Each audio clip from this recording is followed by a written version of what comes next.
Oh, yeah. There you go. Joe, good to see you. Great to see you too. Thanks for having me. Come on in here, and love to have you sit down. So we're talking today about how Christian people are missing it because so many Christian people don't fight to have good candidates. I'm lucky enough to live in his district. Joe, I'm going to shake your hand here. Yeah. I shook your hand when you came in.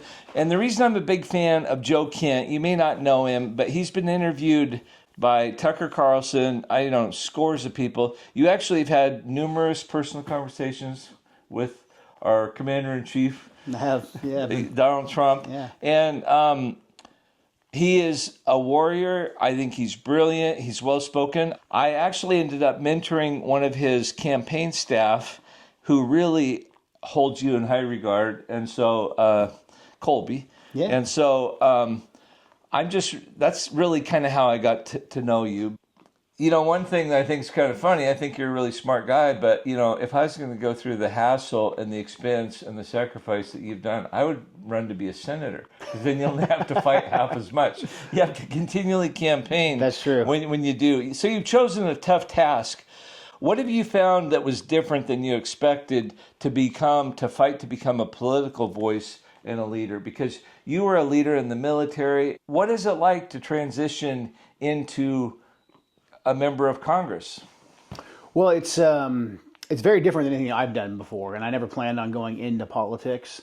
So coming out and really just putting yourself on display for the public, that was very new for me. It's a necessary evil. I'm kind of neutral on it. Like, I realize people need to get to know me, right? But it's not something that I enjoy. Like, I think a lot of politicians kind of like to hear themselves talk, and you're a straight shooter, and you're a warrior. I don't think it was right, and I'm just going to tell you, Joe.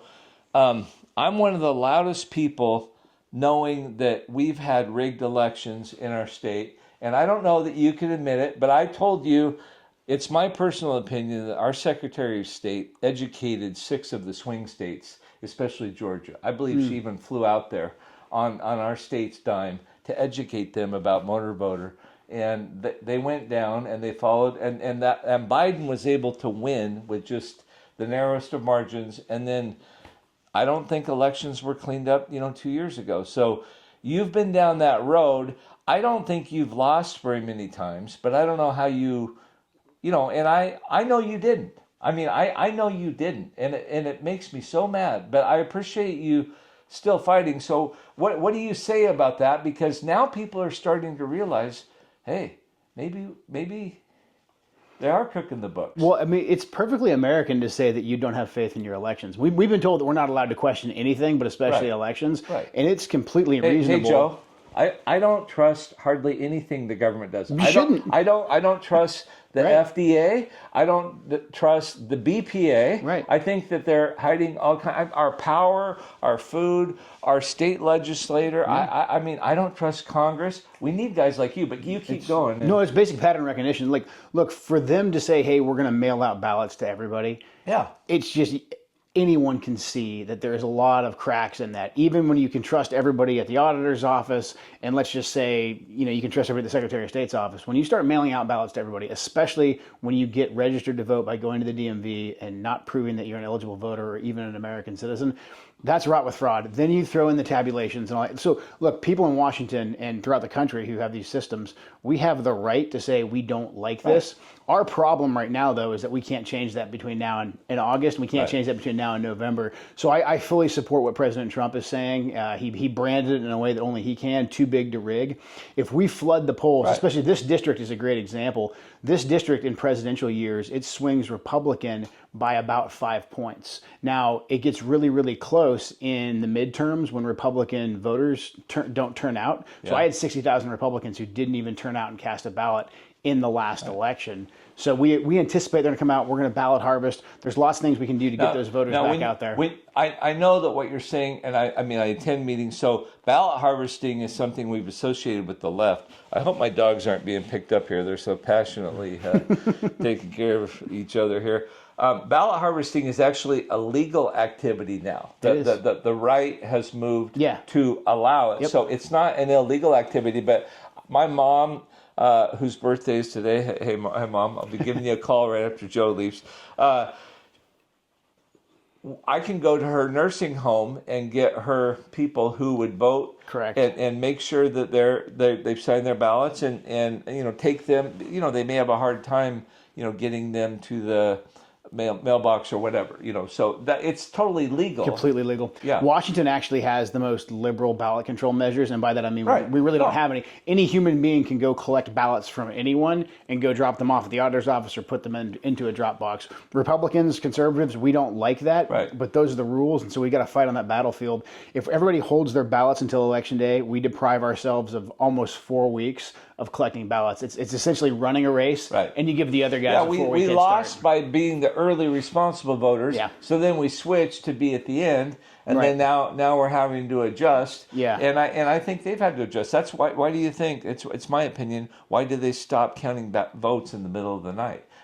And the thing is, in our state, there's 15 days of voting. Yeah. Why they can't just finish at the end? But anyway, we won't keep. I'm glad that you spoke out on that. Now, I'm not trying to do any gotcha, but I think I know what I'm talking about here. I think that you have taken a unique financial perspective.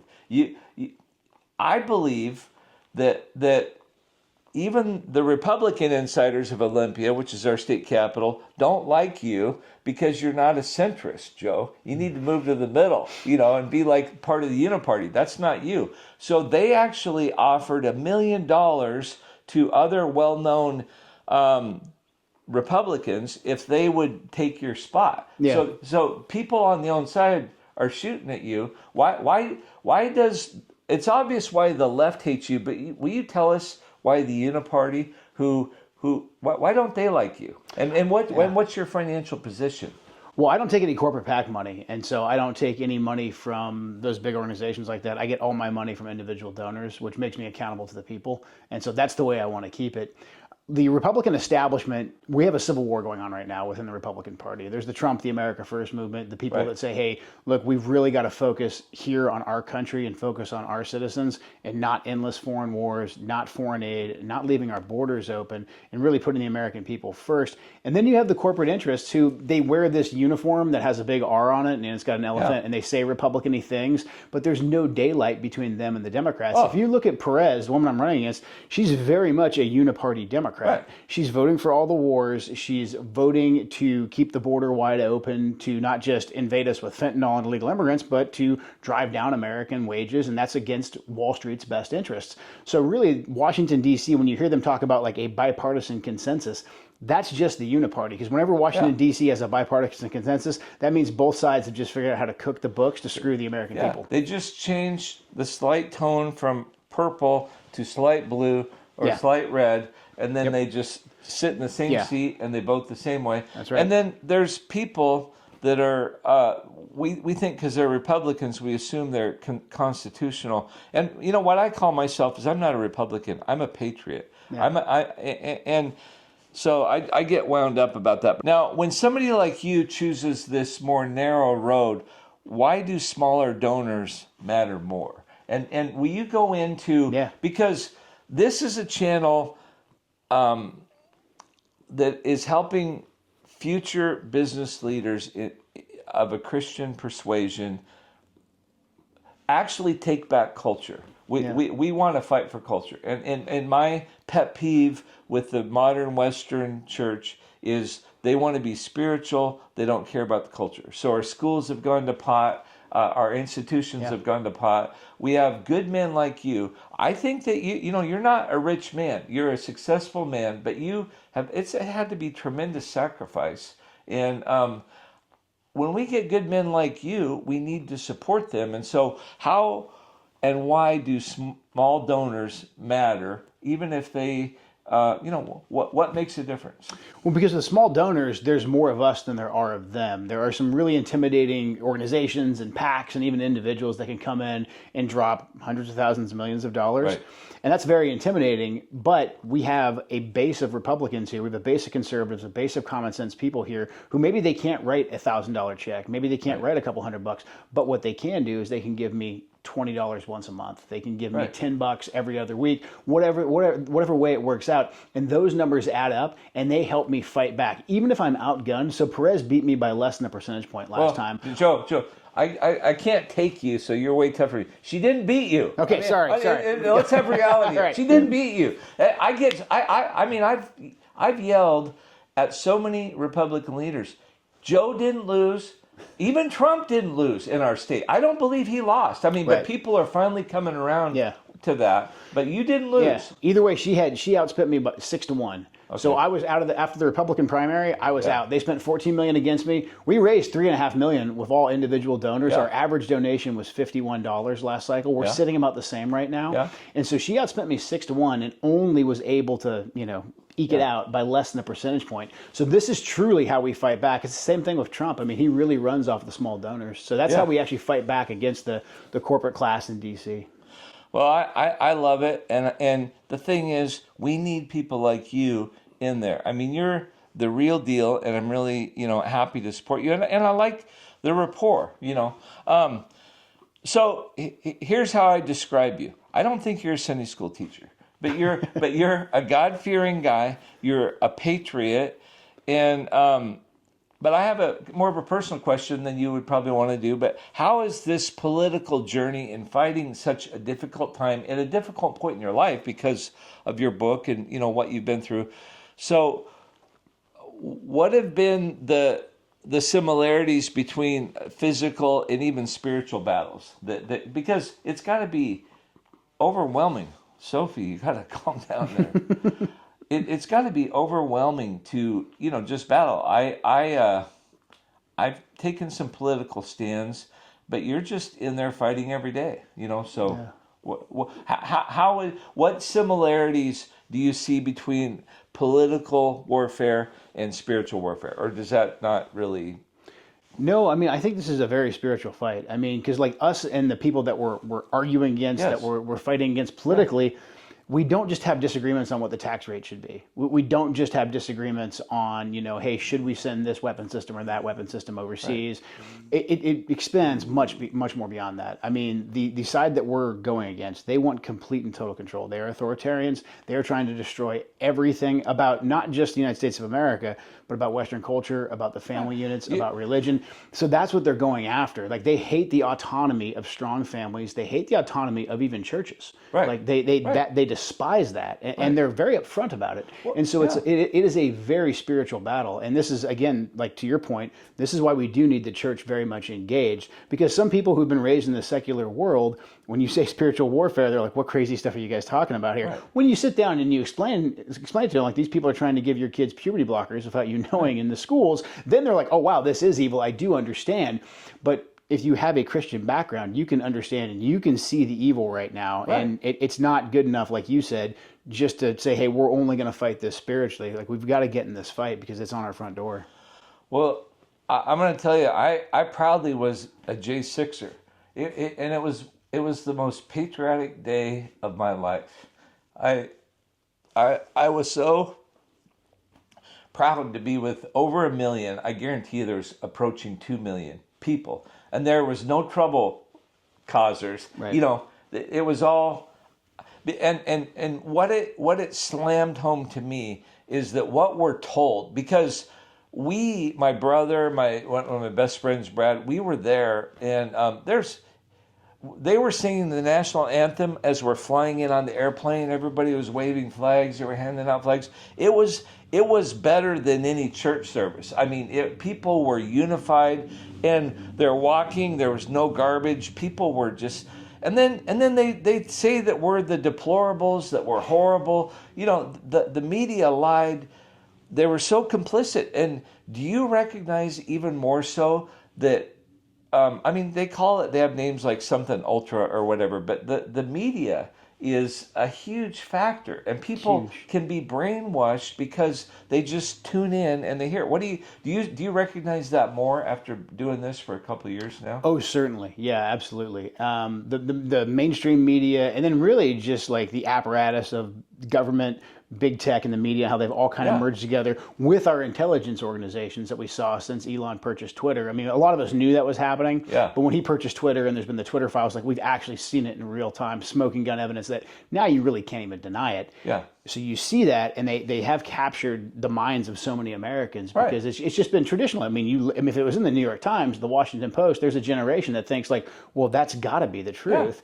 And I understand that to a certain extent. However, I really think they've bitten off more than they can chew. They've gotten ahead of their skis, and a lot of people are really starting to see that right now. A lot of folks are starting to see how long they've been lied to. COVID did it. I mean, the list goes on of these things, the way these guys have been exposed. So I feel like we're kind of at the very, very beginning of this revolution where people no longer trust the news. They're looking for podcasts. They're looking for ways that they can independently fact check. And that's actually on our side. The truth, long form conversations, discussing the issues, that's 100% on our side. But you're seeing the desperation right now because they're trying to cancel people, deplatform them, like taking away Alex Jones' InfoWars, like trying to throw Trump in jail. Rid of Trump. I mean, Trump is inevitable. And the thing is, what's unique, and I won't go into this, but I'm going to just make a statement, but I'm going to say where the statement comes from. So our channel studies what Kim Clement said. He was a great prophet. I don't know that you know of him or not. But anyway, one of the things that he prophesied that is so crazy, because you mentioned it, he said, I see a third party coming. And I've known this for 4 years because I've studied what he's said.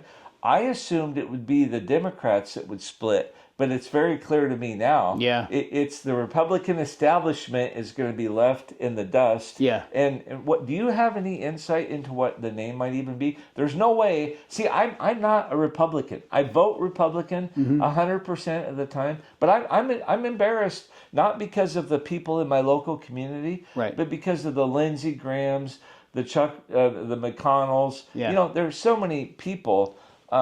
So do you know what the name might be? Or well, I'm very optimistic, actually. I think that we are taking over the Republican Party. I think basically the ideas of Pat Buchanan and Ron Paul kind of laid the foundation, and then Trump was the battering ram that punched through that wall. And now you're seeing, like, on very, very key issues, if you would have said just 4 years ago some of the stances that President Trump and the America First movement has on foreign aid, on foreign policy. What about tips?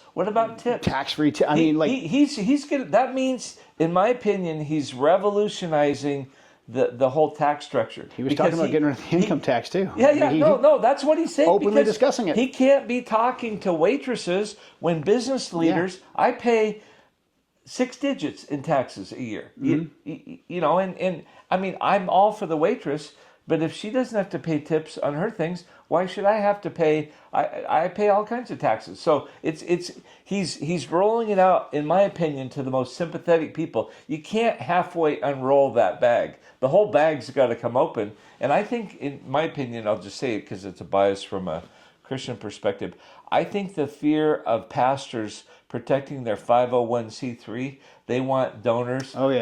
So that's been a club over the head. And I don't believe in the long run that pastors are going to have to fear the government. I think the government, like back in the old days, is going to have to fear when they get out of the way, because the church, I believe, is to restore the culture, and so my channel is made up of current and future Christian business leaders. I really see the church having missed it by avoiding politics. What perspectives or advice can you offer my subscribers in other states how to vet and support solid constitutional congressional candidates? Like, I mean, there's a lot of weasels out there, Joe. There is. And it's hard to know.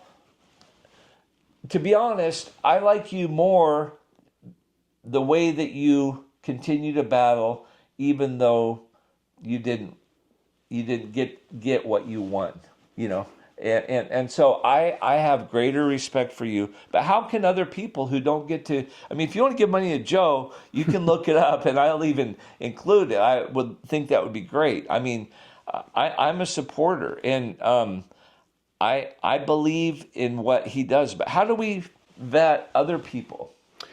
Invite them to come speak, and if they don't come and speak, then that's a pretty big red flag. I mean, the thing is, if a candidate or a politician, especially a sitting politician, an elected official, if they can't come and do a town hall where they say, hey, here's my pitch to you, or here's what's going on, here's what I just voted on. Then they're not worried about what the vote, questions right? do you have? Then they're not worried about. Then you know where they're getting their money from, because they're not worried about the people and also who they're accountable to. Because it says a lot when these politicians. Marie Perez has these town halls that you can go to, but you have to write down the question first and give it to one of her staffers. You know, and they'll decide if you can give the question or not. Yeah. And that just says everything. So I frankly think like it's so easy nowadays, especially with social media and having a highly manicured campaign, you can really get sold a false bill of goods. So the churches should be inviting, hosting forums. If they're worried and they don't want to have it at the church, well then fine. Have a group of citizens have it in someone's backyard. Right. Have it at the community center. I mean, the Cowlitz County GOP has got that great headquarters that's available for events. We do a really good job here. What's your last pitch? I mean, I don't know you super well, but you're articulate. You're a scholar. I think you have a history in military intelligence. Is that true? I do. So what's your little pep talk to the church about a proper balance of being very concerned? What's interesting is most people will agree in this statement. They think God doesn't care about politics, but everybody knows that God cares about governance. And in our country, if you don't care about politics, you don't get to choose who governs you. That's right. So what's your little saying? And then, any closing words? I really appreciate you coming by. Well, I think God blessed America by divine providence. What we have here, yes. And if we let that slip and fall into the hands of authoritarians who take away God-given rights, then we are disrespecting what God gave us. So I think it's incumbent upon us, for the sake of the future of this country, the sacrifice of previous generations, for us to fight for Christians to get engaged. And then also, look, we got it. You could have the most healthy spiritual relationship in the world of God, but you still live here and you want the best future for your kids. If you just look at what the left is trying to do to our kids in the schools, what they're trying to do to the church, this is going to be one of our last chances, 2024, to set things right and to get our voice back in government. Because if they win in 2024 by hook or by crook, or by people not showing up, like honestly, one of the biggest fears that I have, that I deal with, it's not any hot button issue. It's Republican apathy. It's conservative apathy. It's Christian apathy of saying like, well, I would vote, but it really doesn't matter for whatever reason. So we will win if we get our people out there to vote. It's just that simple. And so if you are a church person or a conservative, somebody who loves America, you need to make sure that you're voting. You may not even know about all the little things. They're all important.